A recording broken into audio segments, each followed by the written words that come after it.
Hello and welcome back, guys. Today is going to be a busy one for me. Actually, this whole weekend is going to be a busy one for me. Let's take a look around the garden and I'll talk through what I'm going to be doing and also what's already been done.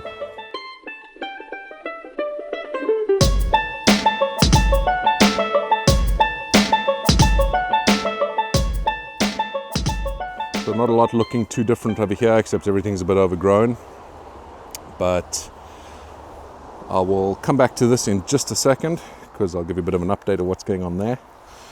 But in the meantime, the greenhouse is no longer a greenhouse. It is now a storage shed. I've emptied out our small wooden shed into here because that is going to be dismantled and we are going to get rid of it and eventually replacing it with a bigger one. So this here is now empty and that's going to get ripped out, binned, and we're going to be laying a base over here. When I say we, I've got some builders in to do it because I have no idea how to do it, but we're going to be laying a base over here, 16 by 8, and we're going to get a big old 16 by 8 shed as well. Then we have some more stuff going on down here by the greenhouse. That bottom corner, we've been wanting to lay a base there for a while now because we want to put a bit of a summer house down here. This is where the sun comes in at this angle from that side, so that's the south. Sun hits here most of the day, especially during the spring and the summer, but that's a nice 10 by 10 foot base. Again, I didn't do that, I don't have the skills. We've also pulled up the path. If you remember, there were bricks lining the sides here and stones all down the middle.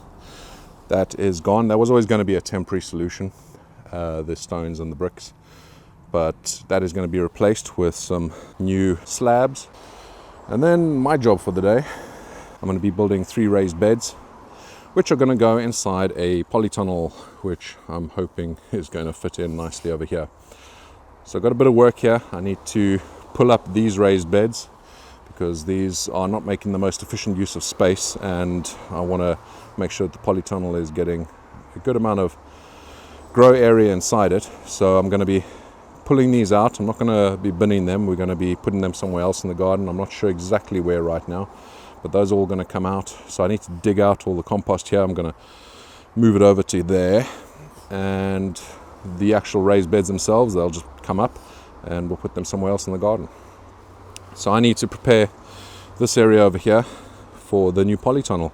If you watched a recent video, you would have seen I have quite a few seeds that I need to be planting, which is why I've gone and bought a polytunnel so I can increase the amount of chili plants I can grow. And I've always wanted a polytunnel. It'll be interesting to see the difference between a polytunnel and the greenhouse. So I'll see whether I have the time, but I'm thinking I need to pull up all of this as well and make this nice and flat so that the polytunnel comes here and make better use of this space over here. Anyway, that's it for now. I better get to work. Also, this is never going to get done, and I'll give you a bit of an update once we have finished up for the day. It's 3 o'clock now in the afternoon, and I've been going all day since about 8:30 or 9 o'clock, and I'm a little bit wrecked, but I've still got a whole day tomorrow to do some stuff. Quite a lot's been done, and I thought I'd just take you for a quick look around before the light gets too bad, and we'll finish off for the day in probably a couple of hours, but let's give you a bit of an update of what I've been up to. First thing to notice is we've cleared out all this. There was a whole bunch of bushes and stuff over here, sort of like that stuff, but we've cleared that all out. I've started digging some foundations, but the big thing you'll notice is the 3 raised beds are gone. They're sitting over there, and I'll point out a couple of things actually with those in a little while. I've been quite impressed with them. But I've dug out all the compost that was inside the raised beds, and I've put it inside there, and there was a little bit left over stuck in the compost pile. So we've sort of flattened this out a little bit. Don't have to do too much work, thankfully. The polytunnel is going to be supported by 8 of these things, so that means I got to dig 8 holes. I've done 3.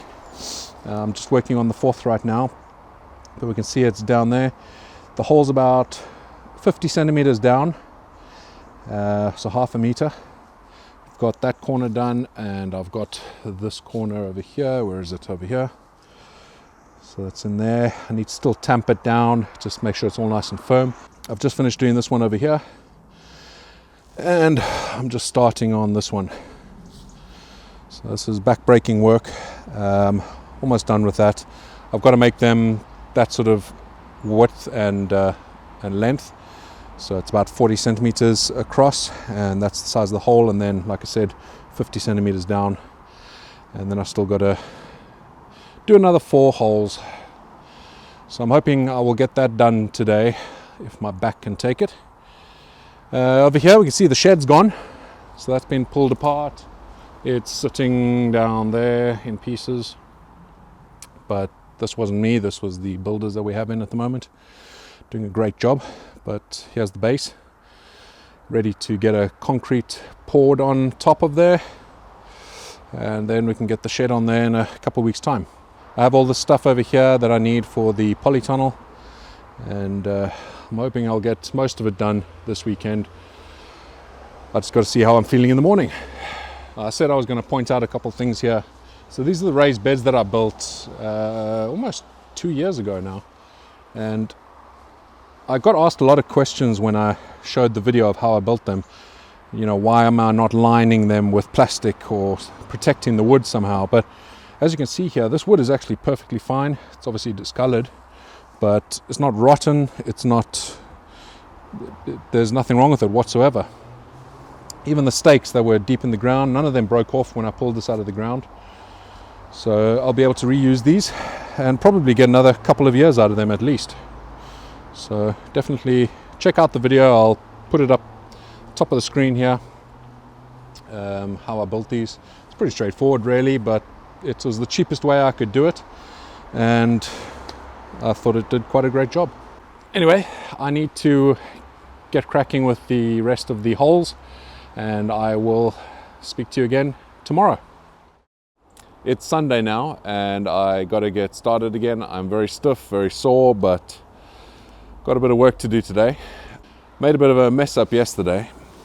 I double checked the distance between the poles that I've sunk in the ground, so we only got 4 in because I measured up the corner to corner, and what ended up happening is this one is 10 inches shorter in distance than those ones for some reason.